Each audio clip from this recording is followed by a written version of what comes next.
میں اب پھر ایک بار اپنے ملک کے لوگوں سے مخاطب ہو کر یہ کہتا ہوں، مسلمانوں سے کہتا ہوں ایک بات کہ ان واقعات کے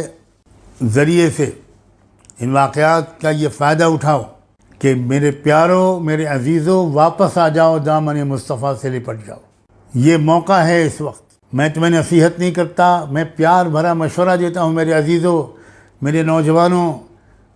بچوں اور بچیوں، کالجوں یونیورسٹیوں میں پڑھنے والوں، اگر ابھی تک کچھ کوتاہیاں تھیں نماز میں، پاک دامنی میں، تو بس کہہ دو کہ بس اللہ اب بس۔ ہماری ان گنہگاری کی وجہ سے اللہ کے رسول کی بھی آبروئی ہو، بس اب ہم یہ نہیں ہونے دیں گے۔ میرے عزیزوں، میرے پورے ملک کے مسلمانوں تک کم سے کم خدا کرے میری یہ بات پہنچ جائے، اور خدا اس کو جنت الفردوس میں جگہ دے جو اس کمزور شخص کے اس پیغام کو